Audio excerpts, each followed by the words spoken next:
Since यहाँ पर हम देखेंगे कि जो हमारे पास ऑडिबल फ्रीक्वेंसी रेंज है ह्यूमन के लिए या बाकी एनिमल्स के लिए, उनमें से कुछ जो इंपॉर्टेंट वैल्यूज है वो हम कंपेयर करेंगे। कितनी फ्रीक्वेंसी तक हम आवाज सुन सकते हैं, अगर उससे लो हो जाए तो फिर हम नहीं सुन सकते, और अगर उससे हाई हो जाए, यानी जो रेंज है, जितनी रेंज में हम जितनी वैल्यूज हम सुन सकते हैं लो से लेकर मैक्सिमम तक, उसको हम कहते हैं रेंज ऑफ ऑडिबल फ्रीक्वेंसी। सो अगर आप देखें इस फिगर में हमने कुछ वैल्यूज दिखाए हुए हैं उनके फिगर्स के साथ, उनके पिक्चर्स के साथ। सबसे पहले अगर आप ह्यूमन की बात करें, ये जो रेंज है देखें यहाँ पर ह्यूमन ह्यूमन बींग्स की पिक्चर्स आपको नजर आ रही है, ये वो रेंज है जो कि एक नॉर्मल ह्यूमन बीइंग जो है वो सुन सकता है इस रेंज में, रेंज ऑफ ऑडिबिलिटी, यानी जिसमें हम आवाज सुन सकते हैं। अगर आवाज की फ्रीक्वेंसी इस रेंज में है तो उसको हम सुन सकते हैं, लेकिन अगर हम नॉर्मल हमारे जो कान है वो नॉर्मल हो, यानी उनमें कोई डिफेक्ट ना हो, इसका मतलब ये है। सो देखिए जो ह्यूमन रेंज है ऑडिबिलिटी का वो है मिनिमम, अगर हम देखें सो लोअर लिमिट उसका आप इस फिगर में देख सकते हैं। लोअर लिमिट ह्यूमन ईयर का वो है 20 हर्ट्स। 20 हर्ट्स, हर्ट्स इसकी फ्रीक्वेंसी है, सॉरी फ्रीक्वेंसी की यूनिट है। लोअर लिमिट इसकी ये है, और अगर आप इसी तरह ह्यूमन ईयर की अपर लिमिट देखें, अपर लिमिट सो वो है 20,000 हर्ट्स या 20 किलो हर्ट्स भी आप लिख सकते हैं। सो इस रेंज के अंदर हम सुन सकते हैं, और अगर इससे इस रेंज से फ्रीक्वेंसी बाहर हो या इससे स्मॉलर हो, इससे स्मॉलर हो, सो फिर भी हम नहीं सुन सकते क्योंकि ये हमारे रेंज में नहीं होगा। और अगर इससे लार्जर हो फ्रीक्वेंसी, इससे उसकी वैल्यू ज्यादा हो, फिर भी हम नहीं सुन सकते। इससे लार्जर भी नहीं सुन सकते, इससे स्मॉलर भी नहीं सुन सकते, जस्ट इस रेंज में हम सुन सकते हैं।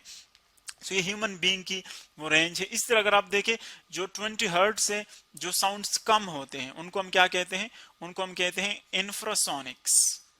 इंफ्रासोनिक्स, इंफ्रासोनिक्स वो है जिनकी फ्रीक्वेंसी 20 हर्ट्ज से कम हो, क्योंकि ह्यूमन ईयर्स जो है, ह्यूमन बीइंग्स वो इस फ्रीक्वेंसी को नहीं सुन सकते, लेकिन कुछ एनिमल्स ऐसे हैं जो कि इस फ्रीक्वेंसी को भी डिटेक्ट कर सकते हैं, जिस तरह के आपको यहाँ पर नजर आ रहा है।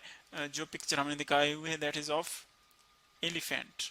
एलिफेंट का है, एलिफेंट जो है उसकी जो लो रेंज है, लोअर रेंज उसकी वो है 12 हर्ट्स। 12 हर्ट्स, और जो इसकी अपर लिमिट है वो है 12,000 हर्ट्स। 12,000 हर्ट्स, यानी जो इसकी अपर लिमिट है वो ह्यूमन बीइंग से कम है, और जो लोअर लिमिट है वो भी कम है। यानी अगर हम लोअर लिमिट में बात करें, सो जो आवाज ह्यूमन बीइंग नहीं सुन सकता 12 हर्ट्स का, वो एलिफेंट सुन सकता है, यानी उसकी जो ऑडिबिलिटी है वो इस रेंज में है। जो 12 से कम होगा फिर उसको ये भी नहीं सुन सकता, लेकिन अगर 12 से ऊपर हो और 20 से कम हो तो इस रेंज में ह्यूमन बीइंग जो नहीं सुन सकता वो ये सुन सकता है।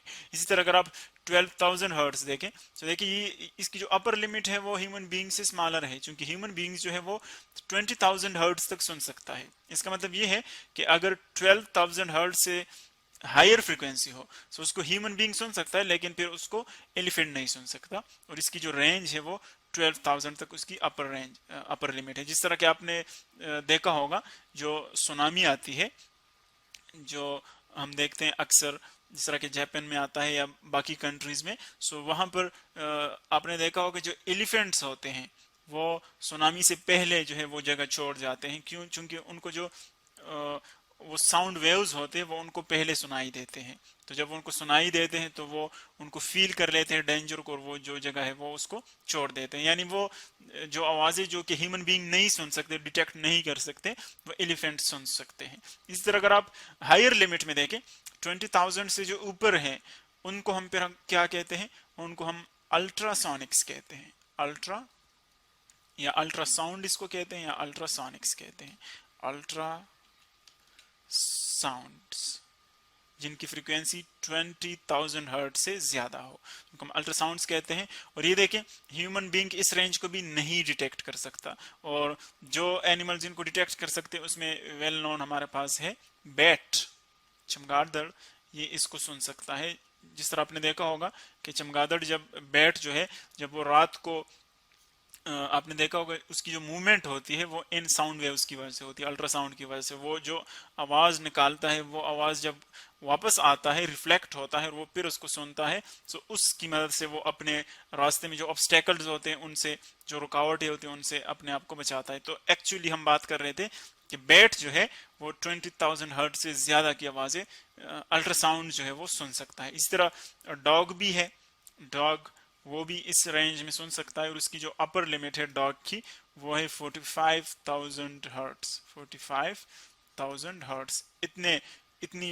ज्यादा हायर फ्रिक्वेंसीज तक वो सुन सकता है। तो ये हमारे पास वो कुछ इंपॉर्टेंट वैल्यूज थी कि कौन सी आवाजें हम सुन सकते हैं, कौन सी आवाजें हम नहीं सुन सकते। और अगर नॉर्मल ह्यूमन ईयर नहीं है, अगर कोई बंदा है जिसके कानों में डिफेक्ट है यानी कोई बीमारी है उसको, सो फिर उसकी जो नॉर्मल ये रेंज है वो डिस्टर्ब होगी, यानी फिर उसके लिए 20 हर्ट्स जो है ये हम वैलिड नहीं कर सकते उसके लिए ये रेंज, क्योंकि ये नॉर्मल ह्यूमन ईयर के लिए है जिसमें कोई बीमारी ना हो, कोई उसके कान में कोई इस तरह डिफेक्ट ना हो। सो उसका जो रेंज है वो कितना होगा, 20 से लेकर 20,000 हर्ट्ज तक, ये इस रेंज में फिर हम सुन सकते हैं। और बाकी कुछ और भी बहुत ज्यादा एनिमल्स ऐसे हैं जो कि इन दोनों रेंज में आवाज डिटेक्ट कर सकते हैं। इंफ्रासोनिक में भी डिटेक्ट कर सकते हैं, अल्ट्रासोनिक्स में भी डिटेक्ट कर सकते हैं। ये जस्ट हम कुछ वैल्यूज थी हमारे पास, इंपॉर्टेंट वैल्यूज जो कि हमने यहाँ पर कंपेयर किए।